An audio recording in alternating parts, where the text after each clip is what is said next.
నమస్తే, నేను మీ యాంకర్ జాకీర్ హుసేన్. ఇక వైజాగ్లో టీసీఎస్ ఏర్పాటుపై వైకాపా ప్రభుత్వం బురద జమ్మటమే కాదు, ఏడ్పు పెడబొబ్బలతోటి రచ్చరచ్చ చేస్తుందంట. సో ఇష్యూ తెలుసుకునే ప్రయత్నం చేద్దాం. ప్రస్తుతం మనతోటి సీనియర్ జర్నలిస్ట్ జగదేవ్ గారు ఉన్నారు. వెల్కమ్ చెప్పేద్దాం. Hi sir. నమస్తే అండి. నమస్కారం సార్. టీసీఎస్ అయితే విశాఖలో ఏర్పాటు చేయబోతున్నారు. అయితే ఇప్పుడు వైకాపా ప్రభుత్వం దాని మీద ఏడ్చి పెడబొబ్బలు ఏంటి సార్ ఇది? యాక్చువల్గా టీసీఎస్ అనేది అంటే టాటా కన్సల్టెన్సీ సర్వీస్ అనేది మన టాటా వాళ్ళకి కొన్ని వందల కంపెనీల్లో, సిస్టమ్ కన్సర్న్ కంపెనీల్లో ఇదొకటి. సాఫ్ట్వేర్కి రిలేటెడ్గా స్థాపించబడిన సంస్థ టీసీఎస్. మహానుభావుడు రతన్ టాటా లాస్ట్ ఇయర్ చనిపోయారు. సో నిజంగా అపర కుబేరుడు, పైగా అంతకుమించి దానకర్ణుడు కూడా. సో అటువంటి టీసీఎస్ అంటే ఈ రోజుకి కూడా మీరు ఎక్కడైనా మనం ఎవరైనా గొప్పవాడు చూస్తే వీడెవడో పెద్ద టాటా బిర్లా ఇలా ఉన్నాడు రా అని అంటాం. అంటే టాటాకి బిర్లా వాళ్ళు వేరు, బిర్లా గ్రూప్ ఆఫ్ అది వేరు, టాటా గ్రూప్ వేరు. అంటే వాళ్ళ పిల్లలు ఎట్లా ఉంటారో అంత ఒక ధనవంతుని చూస్తే వాళ్ళతో పోల్చుతాం, టాటా బిర్లా ఫ్యామిలీలా ఉందిరా అన్నట్టుగా. సో అంత గుడ్ విల్ టాటాకి ఎందుకు వచ్చిందంటే వాళ్ళు ఆ వ్యాపారం కూడా గుడ్ విల్తోనే ఉంటుంది. వాళ్ళు ఎప్పుడు సగటు భారతీయుడి కోసం ఆలోచించే వ్యాపారం చేసేవారు. Because of credit goes to Ratan Tata గారు. అన్నిటికీ చైర్మన్గా ఆయన ఉన్నప్పుడు, తర్వాత వయసు మీరాక వేరే వాళ్ళకి అప్పచెప్పారు. తర్వాత వేరే వాళ్ళతో పాటు సంబంధం కలుపుకున్న రిలేషన్స్ ఉంటారు, వాళ్ళకి అప్పచెప్పారు. వాళ్ళు సరిగ్గా చేయలేదు. తర్వాత అందులో లుకలుకలన్నీ బయటకు వచ్చాయి. మళ్ళీ ఈయనే హ్యాండ్ ఓవర్ చేసుకున్నాడు. ఇప్పుడు ఆయన పేరు కృతివాసన ఎవరో ఒక ఆయన ఉన్నాడు, ఆయన హ్యాండిల్ చేస్తున్నాడు సీఈఓగా. అయితే ఇటువంటి టాటా కంపెనీ ఎక్కడున్నా దాని గుడ్ విల్ అది బాగుంటుంది. అది ఇప్పుడు కూడా ఒక జెన్యూన్గా వెళ్తుంది. అంటే ఎక్కడైనా ఏమైనా ఇష్యూస్ కూడా ప్రభుత్వం ఒక కంపెనీ స్థాపించాలనుకున్నా కూడా ప్రభుత్వంతో మంతనాలు జరిపి భూమిని మాకు ఎంతకి ఇస్తారు ఏంటి అంత లీగలైజ్డే. తెర వెనుక టేబుల్ కింద నుంచి ఎంత ఇస్తాము అవి ఏమి ఉండవు. టీసీఎస్కి ఉన్న గొప్పతనం అది. అంటే ఈ రోజుకి ఆ గుడ్ విల్ ఉంది టీసీఎస్కి, టాటా గ్రూప్స్ దేనికి కూడా.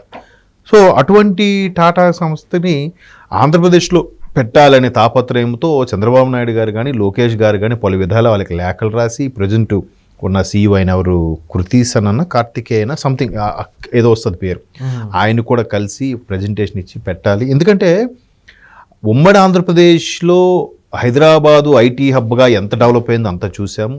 ఒకప్పుడు ఆ ఐటీ హబ్ అంత డెవలప్ అవడానికి కారణం చంద్రబాబు నాయుడు గారు ముఖ్యమంత్రిగా గతంలో చేసినప్పుడు 99 టైంలో ఎట్లాగా రెండోసారి అయినప్పుడు సైబర్ టవర్స్ అన్నీ నిర్మించడం అవన్నీ మనం చూసాం.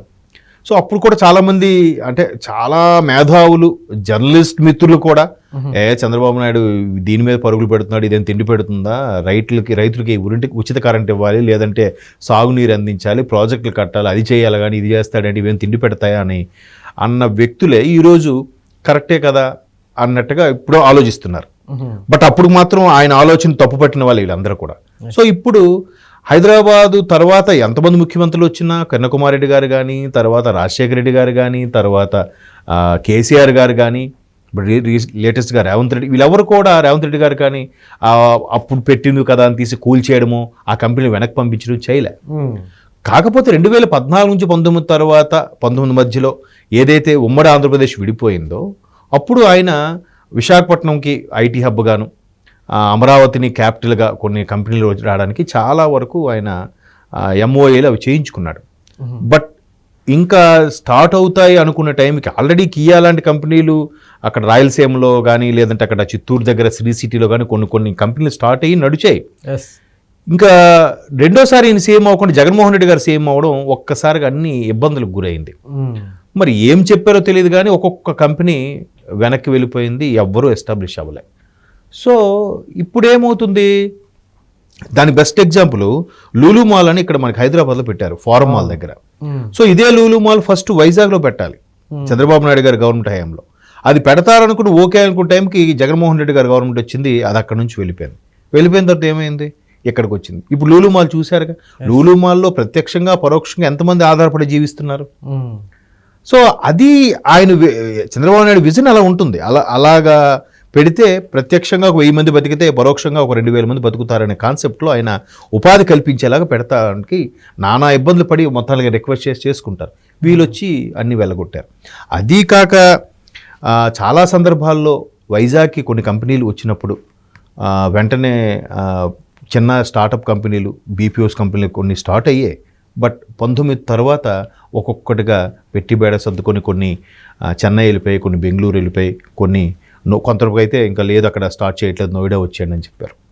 సో ఇప్పుడు మళ్ళీ ఒక్కొక్కటిగా స్టార్టప్ కంపెనీలు స్టార్ట్ అవుతూ ఉన్నాయి, వస్తున్నాయి.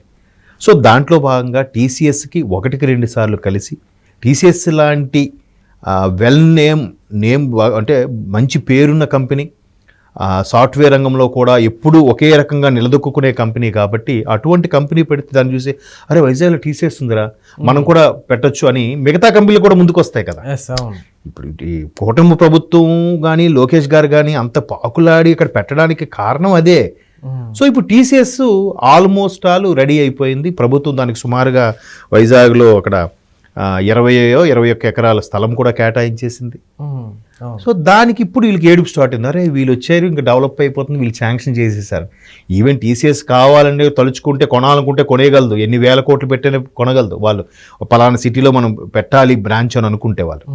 కానీ ఈ ప్రభుత్వం రిక్వెస్ట్ చేస్తుంది, మీకు కొన్ని రాయితీలు ఇస్తాం, సబ్సిడీలు ఇస్తాం అని చెప్తుంది. కాబట్టి TCS okay, Vizag peaceful city, Indian Disney land అంటారు వైజాగ్ని కొంతమంది. సో వైజాగ్ బాగుంటుంది, దాని యొక్క సహజసిద్ధంగా ఏర్పడిన అందాలు బట్టి మొత్తానికి సిటీ కూడా చాలా బాగుంటుందని అక్కడ టీసీఎస్ ఎస్టాబ్లిష్ చేయడానికి సిద్ధపడింది. మరి ఇప్పుడు వీళ్ళ ప్రయత్నం సఫలీకృతమైంది, వీళ్ళకి ఏడిపేగా. అరే వీళ్ళు గవర్నమెంట్లో ఏమీ రాలేదు, ఇప్పుడు వస్తాయన్నారు, మాకు బోల్డ్ వచ్చాయి, అవి వచ్చాయి, ఇవి వచ్చాయి అని చెప్పారు, ఏది ఒకటి కూడా రాలే.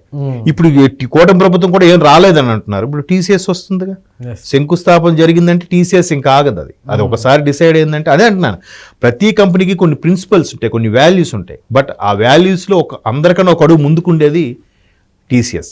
సో అది ఒకసారి ప్రభుత్వంతో టైఅప్ అయ్యి వాళ్ళు ఇచ్చే భూములు తీసుకొని చక్కగా నడిపించిందంటే టీసీఎస్ని చూసంటే దాన్ని చూస్తూ మరికొన్ని పదుల సంఖ్యలో కంపెనీలు అన్నీ వస్తాయి.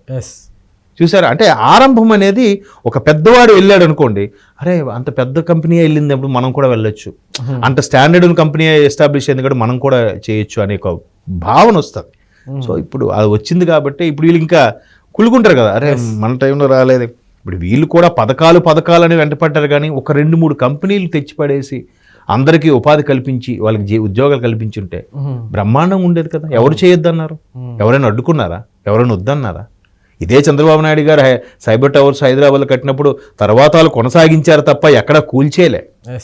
దాన్ని కేటీఆర్ లాంటి వాళ్ళు ఐటీ మినిస్టర్గా అయిన తర్వాత దాన్ని ఇంకాస్త ముందుకు తీసుకెళ్లారు. ఇప్పుడు శ్రీధరరావు లాంటి ఐటీ మినిస్టర్ రావడం అంటే చదువుకున్న వాళ్ళు మేధావులు వస్తే దాన్ని ఇంకాస్త 10 మెట్లు పైకి తీసుకెళ్తున్నారు. ఇప్పుడు కేటీఆర్ గారు తర్వాత నెక్స్ట్ ఇప్పుడు శ్రీధరరావు గారు కూడా ఎలా చేస్తున్నారు, కాంగ్రెస్ తరఫున ఆయన చదువుకున్నవాడు మేధావి కాబట్టి ప్రతి ఒక్కడికి ఎక్కడికి వెళ్ళినా వెళ్ళి తీసుకురావడం, సింగపూర్ వెళ్ళడం, జపాన్ వెళ్ళడం, తీసుకోవడం, పెట్టుబడులు పెట్టడం, నెక్స్ట్ ఐటీ లెవెల్లో ఒక వరంగల్ని తయారు చేద్దామని కూడా ప్లాన్స్ చేస్తున్నారు.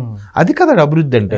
వాడు చేసాడని కోలగొట్టడం, వీడు తెచ్చాడని క్యాన్సిల్ చేసేయడం, ఎంఓఏలు రద్దు చేసేయడం, ఇది కాదు కదా రాజకీయం. సో ఖచ్చితంగా కుళ్ళు ఉంటుంది.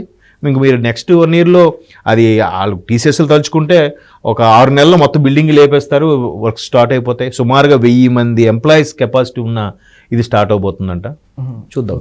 Okay sir, thank you.